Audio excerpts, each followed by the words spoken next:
سلامونه او نیکې هیلې دوستانو، خدای دې وکړي چې جوړ او روغ بس. نن غواړم چې تاسو ته یو ډېره مهمه موضوع تشریح کړم چې زیاتره انجینران، حتی هغه محصلین چې د برق د انجینري په آخري کال کې دي یا څلورم کال کې دریم کال کې دي، له دې ستونزې سره مخامخ دي یا هم ورسره مخ شوي دي یا هم ورباندې نه پوهېږي تر اوسه پورې. نو د ستونزه څه شی ده؟ تاسو به اورېدلي وي وایي موږ اصلا د برېښنا جریان چې دی یا د برېښنا موږ دوه ډوله برېښنا لرو په ایسي کې، یعنې متناوب جریان کې. یو خو ډي سي ده، هغه خو ځان ته حساب ده. موږ په ایسي سیسټم کې موږ دوه ډوله سیسټمونه لرو، یو ته سنګل فیز وایي او یو ته 3 فیز سیسټم وایي، یعنې یو پاس سیسټم او 3 پاس سیسټم ورته ویل کېږي. دغه یو پاس او 3 پاس سیسټم دا خپله د برېښنا په تولید پورې اړه لري چې ځینې موږ مثلا که زیاتره وخت برېښنا په 3 فیز شکل باندې څه کېږي تولیدېږي. هغه جنریټر یا الټرنیټور یا موتور چې په د اوبو په بندونو کې په پاور سټیشن کې ځای پر ځای کېږي، له ټرباین سره یو ځای کېږي، هغه چې برېښنا تولیدوي هغه زیاتره وخت 3 فیز وي، یعنې دغه وي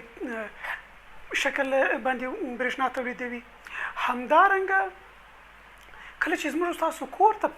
دغه سپلای د برق یا د برېښنا سپلای چې کله راځي، نو هغه چې شوي زیاتره په کورونو کې سنګل فیز یا یو پاس سیسټم باندې کېږي، خو په ځینې صنعتي کمپنیو کې بیا موږ 3 پاس سیسټم ته ضرورت لرو چې هغه 440 ولټیج دی چې په افغانستان کې 380 دی، په ځینې هیوادونو کې فرق لري. دغه زیاتره وخت سوال دا پیدا کېږي چې موږ د 3 فیزه سیسټم یا د 3 فازه سیسټم یا 3 فیز سیسټم کې موږ څه کوو؟ دغه داخلي سرکیوټ ته، داخلي سرکیوټ د جنریټر یا الټرنیټور ده یا هم سټار کنکشن ورته وایي. دې ته موږ دوه ډوله کنکشنونه په ترانسفارمر کې هم لرو او په موتور کې هم لرو، چې یو ته دلتا کنکشن وایي، یو ته سټار کنکشن وایي. دې ته سټار کنکشن وایي. ترانسفارمرونه هم که تاسو لیدلي وي انپوټ ان آوټپوټ، یعنې وریدي لینونه چې ورته راغلي د برېښنا لینونه او خروجي لینونه چې ځینې وتلي وي، خروجي 4 وي او وریدي 3 وي. ولې 4 وي؟ ځکه دغه ترانسفارمر دوه نوع کنکشن لري. هغه درې چې راځي هغه دلتا کنکشن ده او کوم چې له هغې څخه خارجي کېږي هغه ته په 4 لینو کې چې یو نیوټرل یا موږ تاسو ورته دغه ورته وایي او نیوټرل ده او بلې او دغه درې چې شي دي فیز یا ګرموار یا ورته لایف یا ژوندی وایي ورته. نو نن راځم چې موږ چې کله 3 فازه سیسټم کې وایو چې د دوو فیزو ترمنځ کله چې لاین ټو لاین ولټیج دغه ته موږ 3 فیز لرو چې په وای آر بي باندې، ځکه که تاسو لینونه هم لیدلي وي دا د رنګونو په حساب باندې یا د رنګونو د کوډ په اساس باندې موږ دغه کیبلونه په 3 برخو هلته ویشو. کله چې موږ په کنکشن کوو یو ته آر وایي، بل ته وای وایي، بل ته چی وایي بي وایي، چې بي په معنا د بلو ده، آر په معنا د ریډ ده او وای په معنا د یلو ده، یعنی ژیړ رنګ، سور رنګ او همدارنګه آبي رنګ یا آسماني رنګ یا بلو چې ورته وایي. نو دلته که چیرې موږ تاسو چې کله ولټیج اندازه کوو، زیاتره انجینران هغه کسان چې په 3م صنف یا په 4م صنف کې دي هغه کنفیوز وي یا دوی مثلا په دې باندې سر نه خلاصېږي چې څنګه مثلا موږ وایو چې دلته 3 فیزه دي، هر فیز د 220 ولټه ده، نه موږ 3 فیز لرو، یو فیز 220 ولټه برق تولیدوي یا په کښې کې وي. نو دا خو 3 فیزه شو، که چیرې سره جمع کړو نو 680 ولټه برق کېږي او په حقیقت کې دا 680 نه وي. په حقیقت کې دا 680 نه کېږي. ځکه نه کېږي دغه د ثبوت لپاره غواړم چې په دې ویډیو کې تاسو ته ثابته کړم او ثبوت یې کړم چې دا 680 نه بلکې 440 یا 400 یا 380 کېږي. ولې کېږي او څنګه کېږي راځم ستاسو ته په دې تصویر کې درښایم. دغې ته د فریکونسي ګراف وایي. دا د برېښنا د فریکونسي ګراف ده. کله چې موږ تاسو د اوسلوسکوپ لاندې یا هغې ته ورته بسته کوو، هغې ماشین کې موږ تاسو چې کوو د الټرنیټینګ یا متناوب جریان دغسې د ګراف په دې شکل باندې وي، ځکه دا خپل جهت ته تغییر ورکوي، یعنی نسبت وخت ته چې کېږي تغییر ورکوي. یعنی وخت او زمان ته چې کېږي تغییر کوي جهت یې ډي سي غوندې نه ده چې مستقیم خط په شکل وي یعنی هیڅ د وخت په تېرېدو سره هم همدغسې مستقیم نه پاتې کېږي بلکې دا چې کوي خپل وخت خپل د جهت ته تغییر ورکوي ځکه هم ورته متناوب جریان وایي نو کله چې موږ دغه ګراف وګورو دی ته د فریکونسي ګراف وایي د 3 پیز د فریکونسي ګراف دغه ګراف کې زه دا درته ښایم چې ولې دغه موږ تاسو که چیرې ووایو چې موږ 3 پیز یا 3 فازه سیستم کې هر فاز چې د 220 ولټه یا 210 ولټه یا هم دغه شاوخوا کې ولټیج لري که چیرې دا سره جمع کړو خو 600 کېږي اما حقیقت کې دا وجود نه لري 600 نه کېږي بلکې ولې نه کېږي زه یو زر ثبوتوم دلته موږ تاسو په دغه 3 پیز سیستم کې که تاسو ووینئ په داخل د موټور کې یا هم د ترانسفارمر کې دغه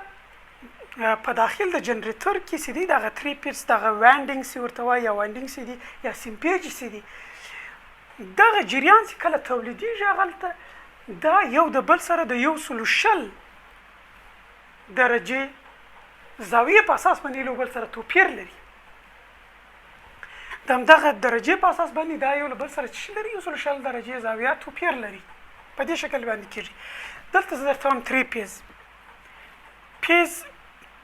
1 یا لومړی پیز یا فاز له دې ځایه شروع کېږي دغسې دوهم فاز له 0 څخه شروع کېږي همدغه رقم جریان پیدا کوي دریم فاز له دې ځایه څخه شروع کېږي همدغه رقم ته جریان پیدا کوي اوس که موږ راسو مطالعې ته دغه ته څه وایي موږ فریکونسي په سیسټه یا په پاور کې یا په برېښنا کې موږ څه کوو دوه نوع فریکونسي لرو چې په اسیایي هیوادونو کې د برېښنا فریکونسي یا د تولید د منبع فریکونسي څه ده 50 هرتزه ده او په اروپایي او امریکا کې بیا څه ده 80 ده فریکونسي د اهتزازونو تعداد په یوه ثانیه کې عبارت له فریکونسي څخه ده یا هغه دورې یعنی دوامداره مثلا هغه دوامداره دورې چې په یوه ثانیه کې عبارت له فریکونسي څخه دي دې ته فریکونسي وایي کوم چې د فریکونسي مکمل سایکل یا مکمل دغه ته راسو چې یو مکمل سایکل یا یو مکمله دوره فریکونسي څه ته وایي په دغه شکل کې له 0 څخه شروع کېږي همدارنګه یعنی 380 درجې چې ده یو مکمله دوره د فریکونسي چې ده په یوه دقیقه کې پوره کوي یا مثلا په یوه ثانیه کې وبخښئ په یوه ثانیه کې نو دغه یو سلو دغه دوره مکمله دوره دغه رقم مکملې دورې په یوه دقیقه کې 50 ځلې رامنځته کېږي کښته پورته په متناوب جریان کې چې دې ته څه وایي د برېښنا فریکونسي وایي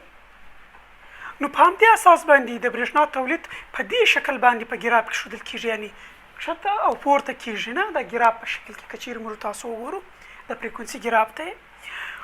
اوس راځم دې ته چې دغه یو پیز چې موږ تاسو 200 ولټه کې دغلته کله چې یو پیز دغې ته یعنی دغه چې ده هغه لوړه ترینه یا عظیمه نقطه چې ده په هغه عظیمه نقطه کې دا 220 ولټه یا مکسیمم پاور پوینټ ورته وایي یعنی دلته هغه تر ټولو یا RMS والیو هم ورته وایي چې دا تر ټولو عظیمي نقطه دی ولټیج چې دا دلته لوړېږي بیرته سوکا راټیټېږي صفر کېږي پسې منفي کېږي دلته څه کوي یو سایکل یا دوره مکملوي یعنی یو سایکل منفي وي مثبت وي او بل څه وي منفي وي چې دا یو مکمله دوره جوړوي نو دلته فرق په دې شکل کې یعنی 220 ولټه مثبت 220 منفي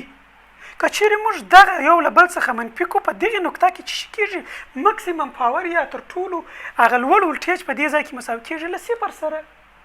ځکه مثبت له منفي څخه دلته مثبت 220 لرو او دلته 200 څو لرو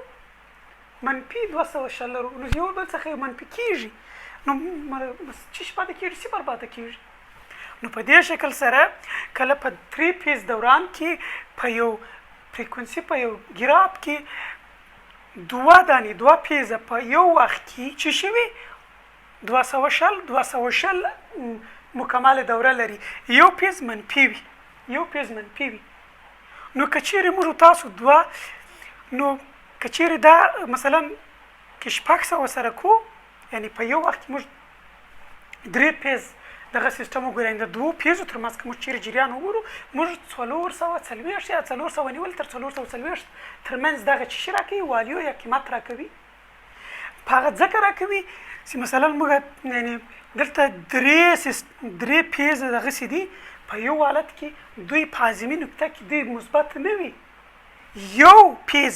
منفي وي دوه مثبت وي چې همدغه یو منفي کېږي ځکه 240 440 پاته کېږي نو څه شي کېږي یعنی مکسیمم ولټیج مساوي کېږي 220 جمع 220 مساوي کېږي چې سره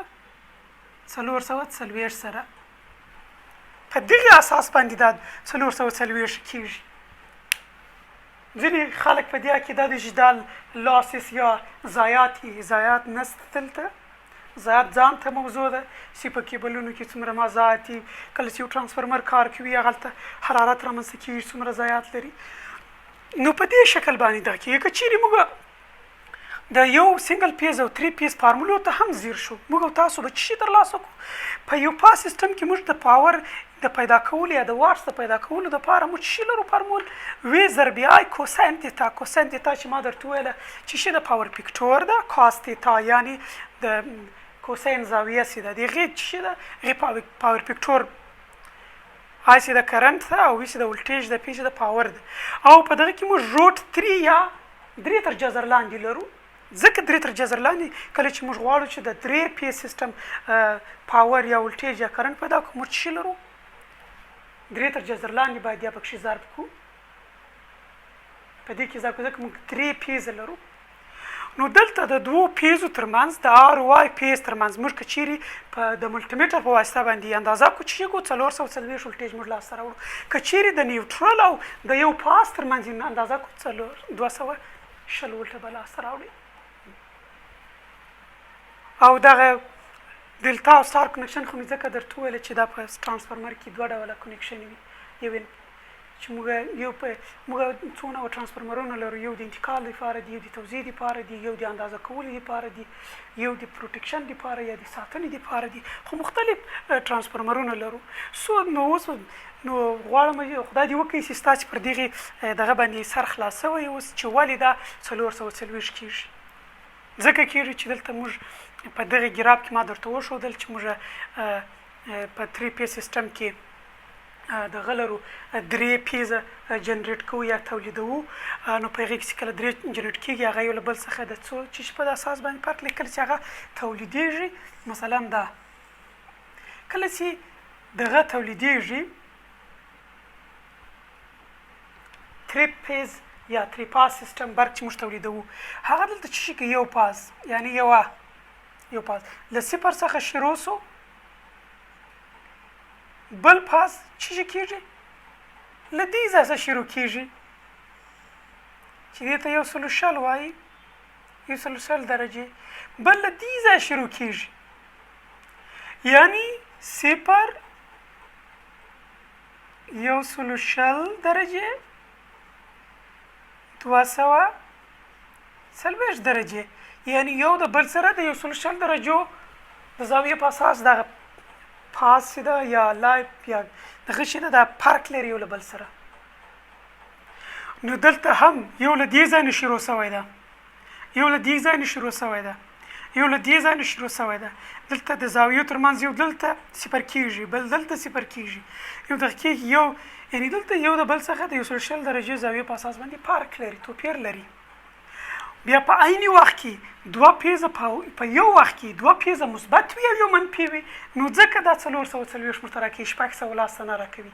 دا و د نن ورځې موضوع خدای دې وکړي چې تاسو څه ورڅخه زده کړي وي زموږ د یوټیوب چینل در سره سبسکرایب کړئ او زموږ د فیسبوک پیج او صفحه یا هم زموږ د یوټیوب چینل خپل ملګرو سره شریک کړئ تر څو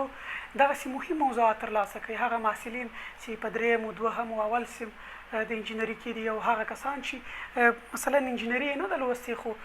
تکنیشنان دي هم غواړي چې په انجینري کې یا د برق په بخش کې غواړي چې معلومات ترلاسه کړي هغه کسان عموما کسان هم غواړي چې